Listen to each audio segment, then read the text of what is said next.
Rumah jenazah perempuan ditemukan di tepi Waduk Muara Baru Penjaringan, Jakarta Utara. Awalnya ditemukan warga saat bongkar muat ikan. Untuk mengetahui kronologi penemuan jenazah, selengkapnya penelusuran jurnalis Kompas TV, Benediktus Aditya dan Arif Rahman.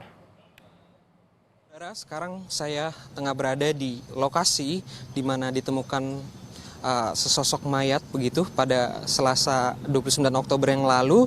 Ini ditemukan pada jam 10 waktu Indonesia pagi waktu Indonesia Barat, dan di belakang saya ini merupakan tempat kejadian perkara begitu.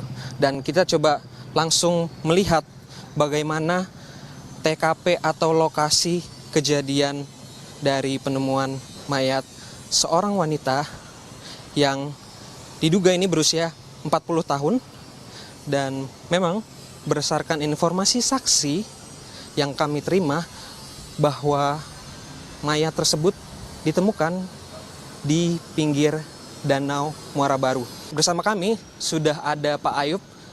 Saya coba bertanya tentang kejadian pada saat hari Selasa kemarin begitu. Pak Ayub, tentang penemuan jenazah seorang wanita di Danau Muara Baru ini. Katanya Bapak yang pertama kali menemukan, betul atau tidak? Ya, saya sih orang ketiga tapi bareng-bareng. Pada waktu itu ada anak-anak bongkaran muat ikan. Nah, pada waktu itu saya ngopi bareng-bareng. Nah, pas ngopi bareng-bareng ngelihat bungkusan. Nah, bungkusan itu penasaran anak-anak, ya kan? Saya kira juga cuma sekedar kasur pada ngambang gitu kan, kita mainin aja itu. Nah, makin kesini kita penasaran gitu kan, makin penasaran. Saya coba buka awal kardus, berbungkus kardus, ya kan. Nah, kedua setelah saya buka kardus, karung masih berlapis lagi dari karung, kasur busa lantai. Nah, kemudian salah satu teman saya menghubungi polisi. Nah, datanglah polisi pada waktu itu 2 orang. Nah, setelah polisi datang barulah atas izin polisi suruh angkat jenazah ke atas, baru kita angkat. Kita ketahui bahwa ini merupakan salah satu TKP di mana ditemukannya sesosok mayat begitu, dan sebenarnya ini masih ada satu TKP lain yang kalau kita ketahui memang dari jenazah korban sendiri diketahui memang ada bagian tubuh yang terpisah. Saudara, sekarang saya sudah berada di lokasi kedua, TKP penemuan anggota tubuh lainnya. Dari lokasi pertama tadi berkisar 1 kilo menuju 2 kilo begitu, dimana kalau kita lihat kondisinya ini di sebelah kanan saya, sisi kanan saya ini ada dinding pembatas maksud kami antara rumah warga dengan jalan.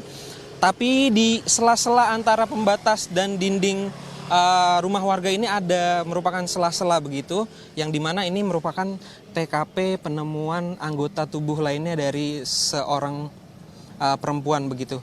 Saya coba tunjukkan kepada Anda bagaimana kondisi dari TKP penemuan anggota tubuh lainnya dari seorang perempuan yang mayatnya ditemukan pada Selasa 29 Oktober yang lalu, di mana pada pagi hari sekitar pukul 10 waktu Indonesia Barat ditemukan anggota bagian tubuh di Waduk Muara Baru begitu, dan ketika malam harinya memang kepolisian terus menelusuri dan menemukan anggota tubuh lainnya di balik tembok beton yang berada di sebelah sisi kanan saya.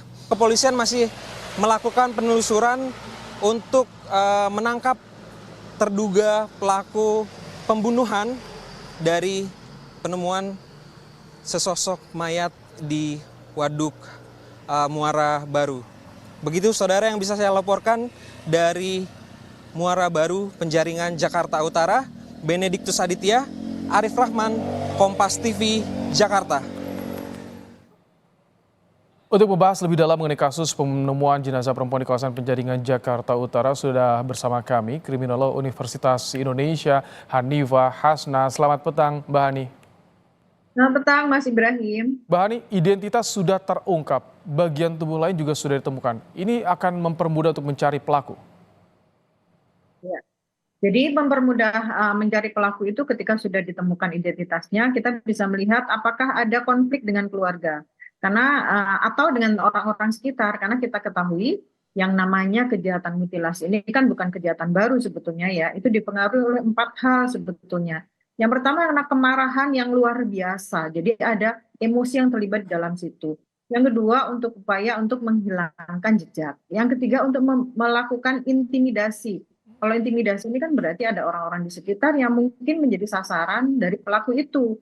Justru biasanya bukan korban itu sendiri pelakunya, apa yang disasar, tetapi orang lain, yaitu keluarga mereka. Bisa jadi seperti itu. Yang terakhir mungkin ada gangguan mental, seperti psikopati atau yang lain-lain, sehingga membuat si pelaku itu melakukan hal ini. Jadi bisa dikatakan menurut Anda ini orang dekat pelakunya?